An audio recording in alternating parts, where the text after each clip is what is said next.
Gospels of Matthew and Luke both begin with the Christmas story, Jesus' birth, the nativity, the shepherds and angels, wise men from the east, and so forth. And every year we hear again about Mary and Joseph's journey to Bethlehem, where Jesus is born in a barn, swaddled in cloth, laid in a manger like a homeless family because there was no room for them in the inn.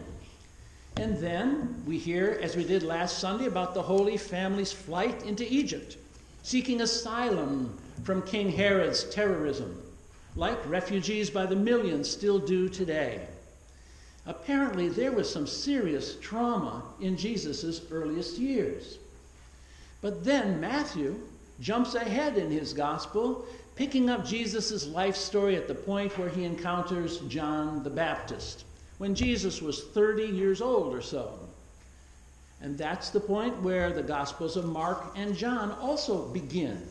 Jesus, as an adult, launching his movement, his ministry in the public eye.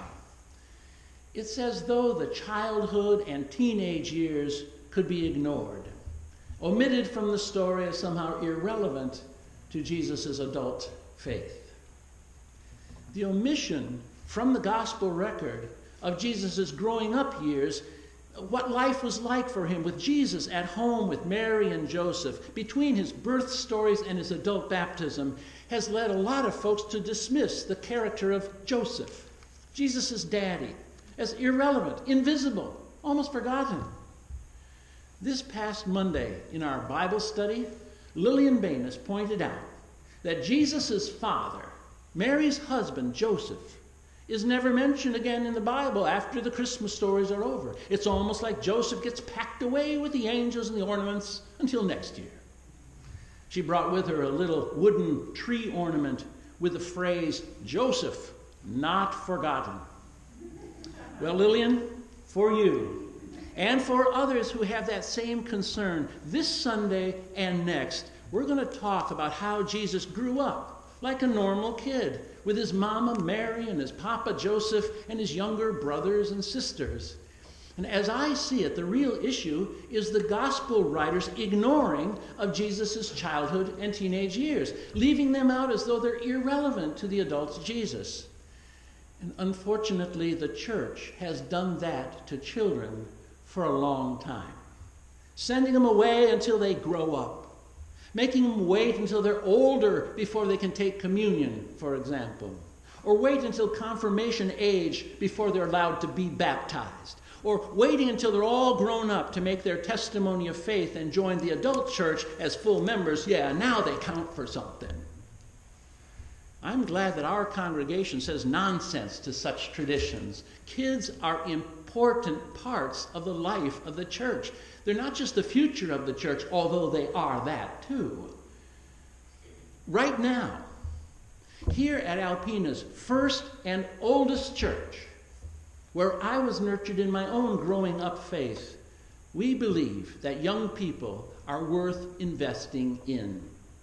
We hire Shelby Sexton as our nursery attendant and child care every Sunday, faithfully there. Whether children come or not, we want to make sure we're ready for them.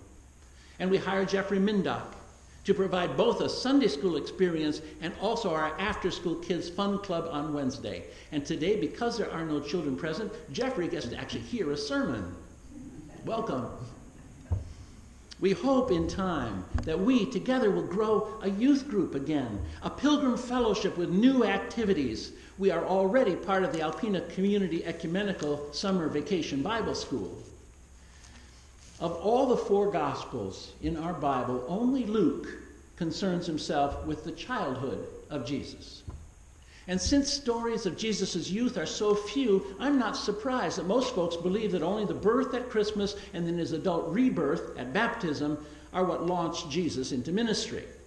Well, today, thank you, Tom Grubaugh, we heard the Minority Report, where Luke gives us a charming picture of a child growing up in a godly family, performing everything according to the laws of God as they were then understood, assured that God's blessing was upon them. And whenever we baptize an infant, which I have done 3 times now in these past 4.5 years, The parents pledged that their child will be raised in the nurture and admonition of the Lord.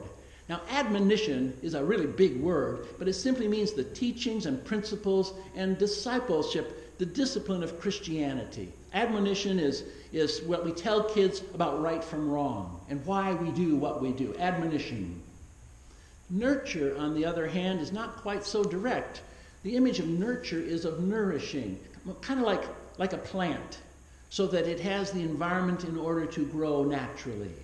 Nurture is the environment that we set in the home. It's food and shelter, it's the daily routines, it's confronting challenges. Nurture. Well, I have to believe that Mary and Joseph faithfully admonished Jesus, that is, teaching him right from wrong, teaching him the Bible stories, teaching him about social responsibility.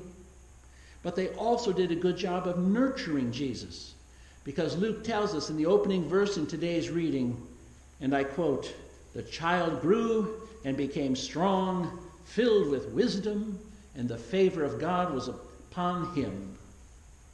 And every parent probably has to wonder, how did Mary and Joseph manage to see Jesus through all the trials and temptations of childhood? Is there any insight for us today from this brief glimpse in Jesus' home life? Well, for one thing, the passage goes on to say that every year his parents went to Jerusalem for the festival of the Passover. And when Jesus was 12 years old, they went up as usual. That is, the family habitually took part in the religious celebrations of their people. And that is, not only did Mary and Joseph live their home life according to the laws of the Bible, they were involved in the religious life of their local congregation and kinfolk and community. They were active members. They weren't just names on a roster. The group of travelers from Nazareth down to Jerusalem included their relatives and their friends, their kinfolk and acquaintances, who were likewise faithful, habitual, religious folks. And Jesus was surrounded by people that he knew, people who went on pilgrimages together. There is something memorable about going on church outings, like we used to years ago in Pilgrim Fellowship. We would meet kids from other association churches. We'd meet them in their towns. We would go tobogganing with them here, or we would go canoeing down the river there. Now, traveling out of town with your family is fairly frequent in some of our families.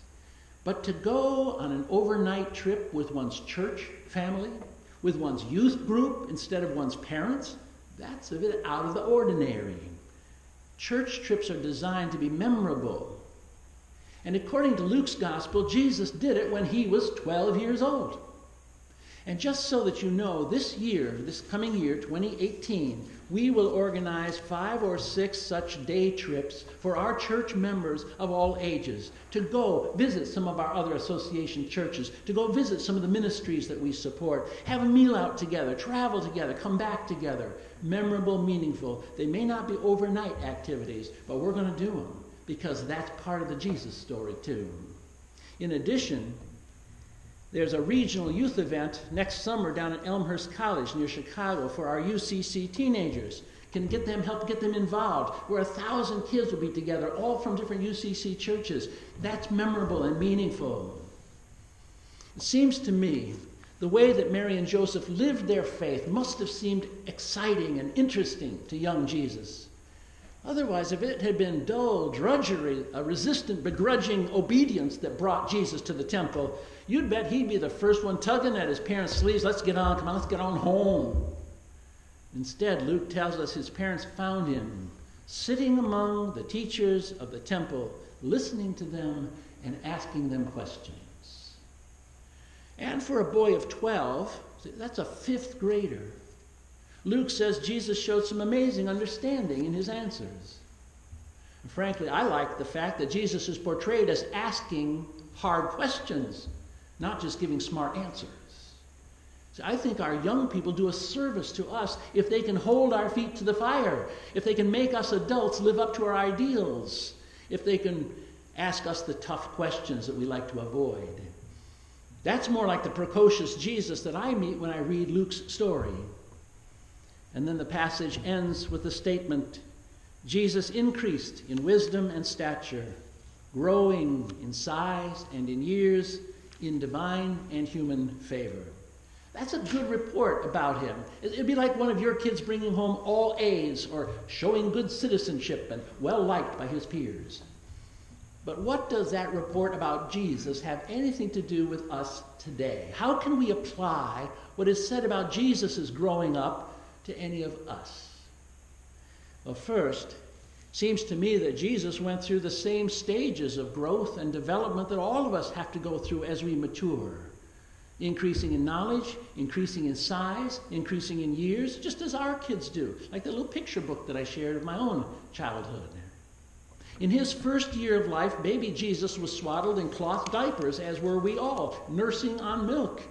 Those pictures of Madonna and child are probably as well known of a Christian symbol as are the crosses of Jesus' execution.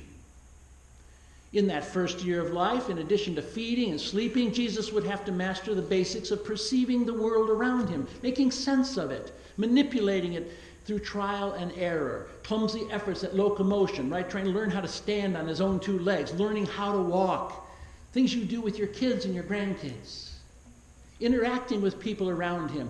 I mean, can you imagine saying goo goo gaga to God? I mean, can you imagine changing Jesus' diaper?